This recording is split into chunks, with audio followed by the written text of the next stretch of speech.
So let's look at a question on transformation and this is question number 4, and basically it's on transformations. And the question says, describe fully the single transformation that maps shape A onto shape B. So we have shape A here and it's mapped onto shape B. And we want to describe this transformation fully. That's the question. That's what's one thing we've been given 2 marks for this.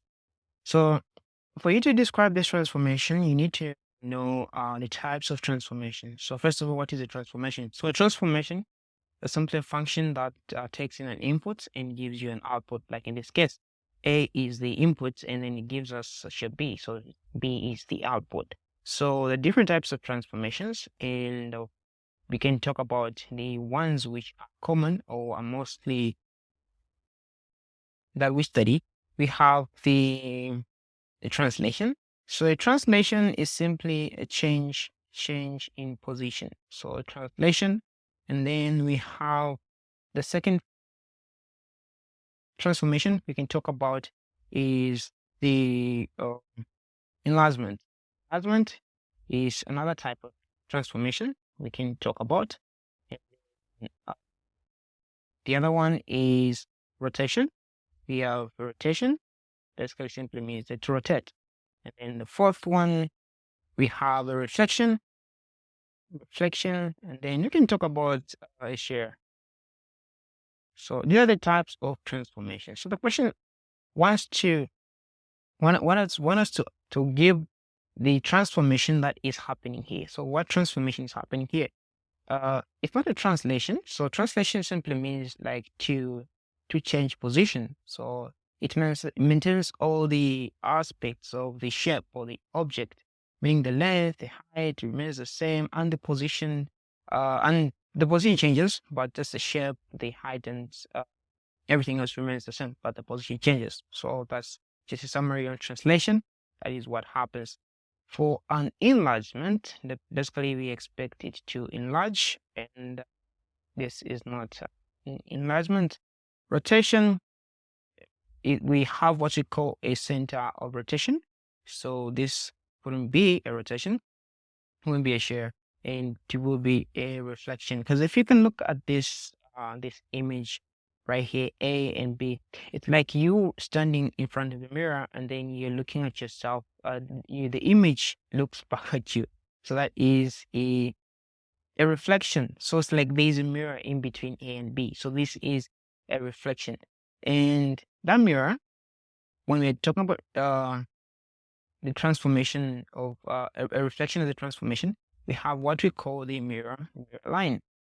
So mirror line is basically perpendicular to each point or each vertex. And then we translate or take the same distance from the object to the mirror line and the mirror line to the image. So this is the object, this is the image, and then we should have a perpendicular line which we are going to call the mirror line. So this is a mirror line that's going to take the distance of each vertex from here to the mirror line, and from the mirror line to the image is going to be the same, or to be equidistant AB. So we look at point A. How many vertices do we have? This is a vertex. This is a vertex. This is a vertex, and this is a vertex there. A vertex there. So we've got 1, 2, 3, 4 vertices, and basically it will be the same for the image. So each vertex is translated or is reflected into the vertex of the image this side. So this looks like there's a mirror line here which does a reflection, and this line should be exactly equidistant AB, or the same distance from A and the same distance from B. So that line basically should be exactly at x is equals to 6. So this is where our mirror line should be, and basically it is x at this point. This is the x-axis, that is the y-axis. It is x is equal to 6, as you can see there. So this is our line. So when you're talking about the reflection, basically what you have to look out for is this line. It is the one which takes the point from the image the same distance from there, and then gives out the point on the other side, like just maintains the same distance. And so basically that is all that is needed to describe this transformation, and then we can therefore say this transformation is a reflection. So we can say this is basically a reflection. So this is a reflection. It's a reflection. Okay. A reflection, okay, to the mirror line or by the mirror line, x is equal to positive 6. Okay, so it's a reflection in the mirror line, x is equal to 6. So in the line x is equal to 6. And that should be enough to get you the 2 marks. So that is how we find a reflection. A reflection, just look for a line which takes each vertex the same distance. It's a perpendicular line to the vertex, same distance, and takes it to the other image again to be the same distance. So being this distance here should be equal to that distance. This distance, that distance. For each and every vertex, you have got 1, 2, 3, 4 vertices here. Okay, so we jump to question B. On the grid, rotate shape A 180 degrees about 4,0. So looking at the rotation here, and a rotation has got about a center of rotation. So let's jump to the next part where we can have some space. So on the grid, rotate shape A 180 degrees about the point 4,0. So let's look at the point that we're looking. This is 4,0. So 4,0, it is this point here. This is where our point is, and that is 4,0. So this is our point of rotation. Now, to get an idea of what rotation does, I'll say let's imagine we have this square here, the square right there. If we say we want to rotate this square, so for a rotation, first of all, let's talk about rotation transformation. So for rotation transformation, you should basically, what you need to know the direction of rotation. Is it clockwise, or the opposite, or anti-clockwise or anti-clockwise? That is what you should look for. And then the second thing, you should look for the angle of rotation. What is the angle of rotation? Rotating 90 degrees, 80 degrees, 8 degrees, things like that. The third, we need to look at and the center of rotation, of course, the center of rotation. So we already have the center of rotation. It is 4,0, which is this point here. Okay, so the angle they've given us is 80 degrees, and then we have the clockwise. The direction, of course, they haven't given us, but we can do with the center and the angle. We can do this question. Okay, so let's look at this square right here, just to get an idea on what the rotation is. If we were to rotate this square about this point, meaning just to go like just about this, meaning the distance from wherever it goes, it has to be the same. This distance between the center of rotation, this point, and this has to be the same. So if we were to rotate at 90 degrees, it will come just right there. So this is where it will be. This is its base position. So this angle here to there will be 90 degrees. So that'll be a 90 degree angle. That'll be a 90 degree angle from here to there. That was the rotation. And if it were to be rotated to this point, it will come right here, right there, rotated there. Okay, so we're doing a clockwise rotation. It comes here. So again, it's maintaining the distance from the center of rotation. And this one, again, the angle now becomes there to there. This is 90 plus 90. That is 180 degrees. So this is how you rotate. We would rotate this square. If at 90 degrees angle about this point, it will be clockwise. It will be here. 180 degrees angle about this point, it will be here. So that is how you rotate. So using this simple illustration, just go to our question now. So we're rotating this shape, basically it's a trapezium. rotating the trapezium at 0.4, 0, about 180 degrees. So where would it be if it is rotating about this point? Right here is the point, and it is rotating at 180 degrees. Let us look at each vertex. We have this vertex right here, this here, and this one right there, and this one right here, 4 of them.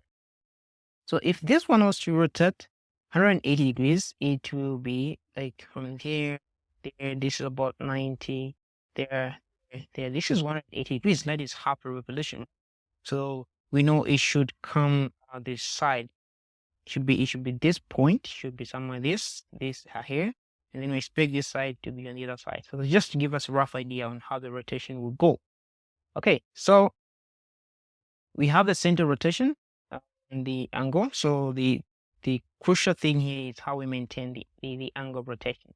Let's look at each point. So this point, what we have here, it is 4, 4, 2, right?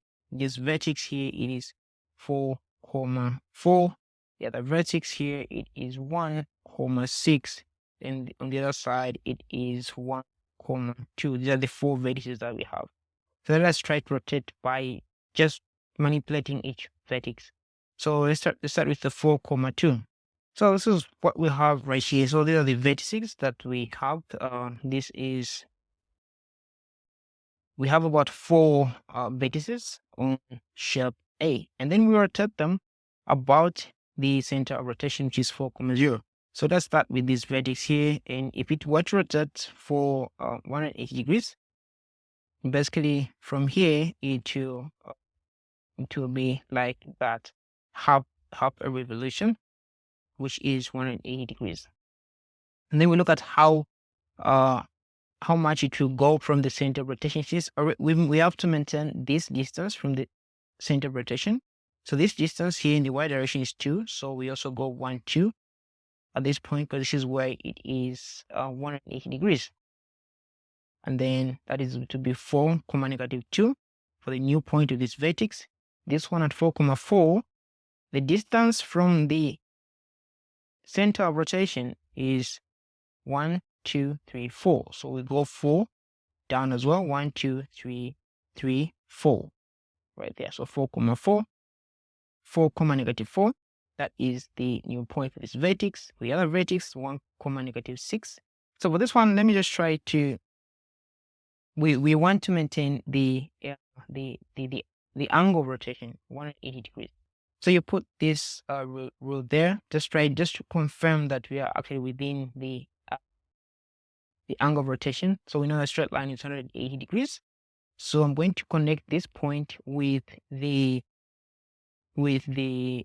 center of rotation, which is 4, with center of rotation 4, at 4, 0. There, just right there. So 4, 0. So we are on 4, 0, which is right here, and then we are connecting this vertex. So meaning this angle from is 180 degrees. This is 180 degrees. This entire angle, a straight line has 180 degrees. So this is 180 degrees. And then we're just going to look at how far it is from the center of rotation. It's 1,6. And then from the center of rotation, it is 1, 2, 3. 3 units from the center of rotation, 4. And then that is in the x direction. So we go 1, 2, 3. So we'll be here on 7. Then in the y direction from the center of rotation, it is 1, 2, 3, 4, 5, 6 units. So we also go 1, 2, 3, 4, 5, 6. So it will be right there. And then we look at the final one, 1,2. How many units is it from the center of rotation? Remember, you're working with this center of rotation, and let us just put this center with the blue color. So this should be the center right here. This is the center that we're talking about, center of rotation. So from here, we have 1, 2, 3 units. So we have 1, 2, 3 units. And then we are going in the y direction now. So y direction, it is 1, 2. So it will be 1, 2. So it will be right here. So these are the new vertices for our image. Connect them, and this is what we have. So the new shape will be from here to there. Process all the new the image. They rotated image. Okay. So that is what we have. So this is, let's say, is shape C. That is shape C is the new shape after we rotate shape A about 4,0, the rotation angle 180 degrees. So it should be right there. So for rotation, just look up the center of rotation is very important, and then the angle of rotation. So you relate each vertex to the center of rotation, and make sure you maintain the angle as you do that.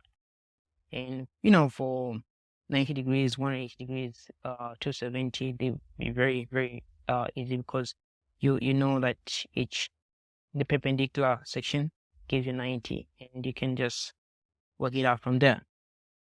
So this was very easy because we just had to put the points, and the graph is already given to us. But basically it's the same, even when you have to plot the points yourself on your own graph. It's basically the same way we'll do it. So if we had to plot on our own graph, we'll have to use a rule, and probably